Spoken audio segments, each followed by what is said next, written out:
بسم اللہ الرحمن الرحیم۔ کچھ بات کرتے ہیں ایصال ثواب پہ۔ ایصال ثواب یعنی نیکی کے کاموں کا اجر پہنچانا۔ یہ دنیا میں رہنے والے زندہ لوگوں کے لیے بھی ہوتا ہے اور جو دنیا سے رخصت ہو جائیں ان کے لیے بھی ہوتا ہے۔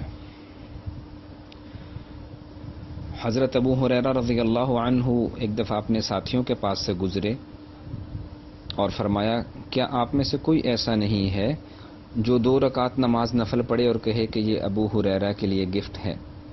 اس کا مطلب ہے کہ زندہ لوگوں کے لیے بھی کر سکتے ہیں۔ اور بعض ساتھی ایک طواف کر کے پوچھتے ہیں کہ کیا ہم اپنے زندوں کے لیے بھی کر سکتے ہیں؟ بالکل کر سکتے ہیں، نفلی عبادت ہے، کر سکتے ہیں۔ بعض لوگ عمرہ کرتے ہیں، کیا اپنے ایک سے زائد ساتھیوں کے لیے کر سکتے ہیں؟ بالکل پوری امت کی طرف سے عمرہ کر سکتے ہیں۔ اسی طرح سے کچھ اس کی آسان صورتیں ہیں، بہت آسان، ایصال ثواب انتہائی آسان۔ سبحان اللہ، یا اللہ اس کا ثواب میرے والد محترم کو پہنچا دیں۔ لا الہ الا اللہ محمد الرسول اللہ، یا اللہ اس کا ثواب میرے والد محترم کو پہنچا دیں۔ یہ ایصال ثواب ہے، اس پہ کچھ خرچ نہیں آتا۔ اور جو لوگوں کے ذہن میں بات بیٹھ گئی ہے کہ جب تک سب لوگوں کو جمع نہیں کریں گے، دیگیں نہیں چڑھائیں گے، ایصال ثواب نہیں ہوگا، یہ بالکل غلط بات ہے۔ اور اسی کے لیے آج کل جو سروسز شروع کی گئی ہیں، رینٹ اے حافظ، پوری ٹیم جاتی ہے، قرآن پاک بیچتے ہیں، کھانے کھاتے ہیں۔ اس کا مطلب ہے کہ امیر وہاں بھی دولت بیس پہ بخشا گیا اور غریب وہاں بھی مارا گیا، غریب یہاں بھی مارا گیا۔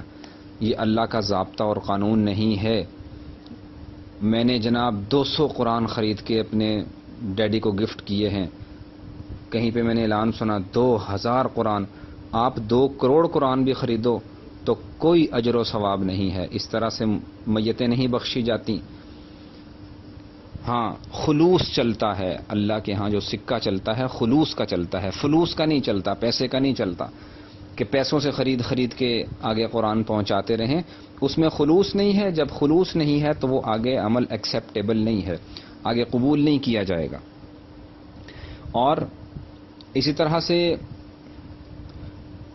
بعض اوقات جو دنیا سے چلے جاتے ہیں ان کو ایصال ثواب کی کچھ مثالیں ہمیں حدیثوں میں ملتی ہیں، جیسے بخاری شریف میں اماں عائشہ صدیقہ رضی اللہ تعالی عنہا سے ایک روایت آ رہی ہے کہ ایک بندے نے اللہ کے نبی صلی اللہ علیہ وسلم سے پوچھا، میری امی جان کی ڈیتھ ہو گئی ہے اور میرا خیال ہے اگر وہ زندہ رہتی، مہلت ملتی تو وہ صدقہ خیرات ضرور کرتی، تو میرے نبی علیہ السلام مجھے ذرا بتائیں گے کہ اگر میں ان کی طرف سے صدقہ خیرات کروں تو کیا اس کا ثواب انہیں ملے گا؟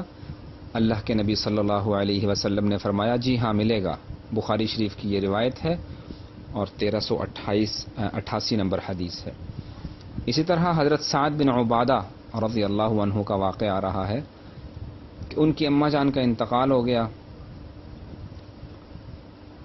تو کہنے لگے، یا رسول اللہ صلی اللہ علیہ وسلم، اگر میں اماں جان کی طرف سے صدقہ کر دوں تو ثواب ملے گا؟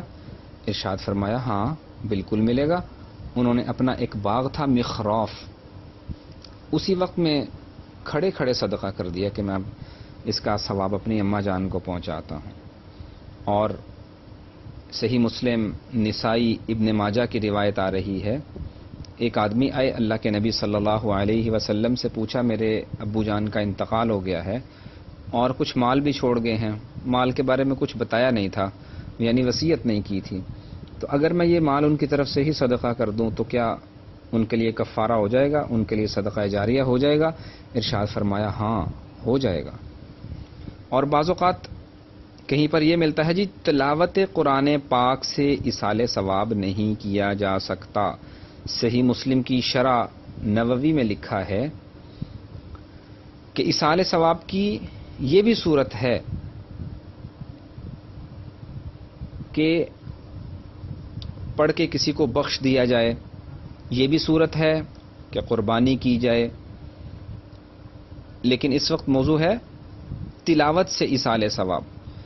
آپ کو ہزاروں احادیث میں سے ایک بھی ایسی حدیث پاک نہیں ملے گی جس میں قرآن پاک کی تلاوت کرنے سے منع کیا گیا ہو کہ تم تلاوت قرآن پاک کا اسہال نہیں کر سکتے، نہیں پہنچا سکتے. ایک سنگل حدیث بھی نہیں ہے. ظاہر ہے جب قرآن پاک پڑھا جائے گا اس کی برکتیں آئیں گی، اور نفلی عبادت کا ثواب کسی کو بھی دیا جا سکتا ہے. نفلی عبادت کا ثواب کسی کو بھی دیا جا سکتا ہے، کسی کو گفٹ کر سکتے ہیں. اور حضرت علی رضی اللہ عنہ 2 مینڈوں کی قربانی کیا کرتے تھے. کسی نے پوچھا حضرت آپ یہ قربانی کیوں کرتے ہیں، 2 کی کیوں کرتے ہیں، آپ 1 قربانیاں 2؟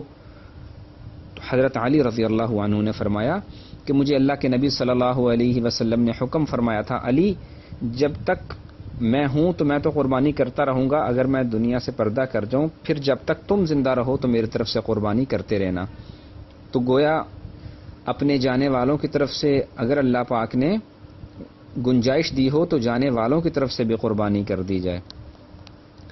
اور ایصال ثواب کی ایک صورت اور بھی حدیث میں آ رہی ہے.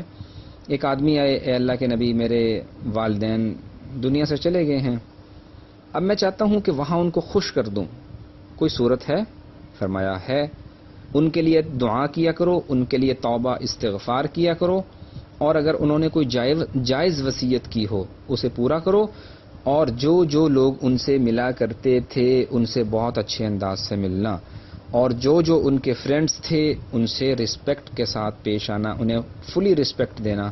یہ ابو داؤد کی بھی روایت ہے، ابن ماجہ کی بھی ہے، مشکات شریف کی بھی ہے. تو اسی طرح سے ایک حدیث پاک میں ایصال ثواب کی کچھ صورتیں آئیں، پھر دوسری میں آئیں، پھر تیسری میں آئیں. تو محدثین حضرات نے جمع کیا اور بتایا کہ کچھ چیزیں ایسی ہوتی ہیں کہ جو صدقہ جاریہ شمار ہوتی ہیں، یعنی مر بھی گیا لیکن اس کا اکاؤنٹ کھلا ہوا ہے. علم جس سے لوگ فائدہ اٹھا رہے ہیں، نیک اولاد ہے، پیرنٹس کے بعد بھی دعائیں کرتی رہتی ہے، نماز پڑھتی ہے، اس کا ثواب پیرنٹس کو ملتا ہے. کہیں درخت لگا دیا، لوگ فائدہ اٹھا رہے ہیں، کہیں پر قرآن پاک دے دیے اور انتقال ہو گیا، جب تک لوگ پڑھتے رہیں گے فائدہ اٹھائیں گے، ثواب ہوگا. اور اسی طرح جو سرحدوں کی رکھوالی کرتے ہیں، اسی طرح کنواں، نلکا یا ٹھنڈے پانی کا کولر وغیرہ لگوا دیتے ہیں، صاف پانی لوگوں کو ملتا رہے. اور نہر چل رہی ہے تو اس کی صفائی میں حصہ لے لینا، یا نہر کھدوا دینا، کسی بھی طرح سے اس میں پارٹیسپیشن کرنا. اور اسی طرح سے مسافروں کو فائدہ پہنچانے کے لیے کہیں پر کوئی سہولیات دے دینا، اور قرآن پاک کی تعلیم کے لیے مدرسے بنا دینا، مسجدیں بنا دینا. یہ ساری مختلف احادیث میں صورتیں آ رہی ہیں کہ مرنے کے بعد بھی انسان کو ثواب ملتا رہتا ہے. تو اس لیے تمام احباب کوشش کریں کہ جو ثواب بھیجنا ہے سنت طریقے کے مطابق بھیجا جائے، اور اس میں ایسی کوششیں نہ کی جائیں کہ جس میں انسان لوگوں کو دکھانے کے لیے کرے. پیسہ بھی لگ جائے گا، اللہ کی پکڑ بھی ہوگی، ثواب بھی نہیں پہنچے گا.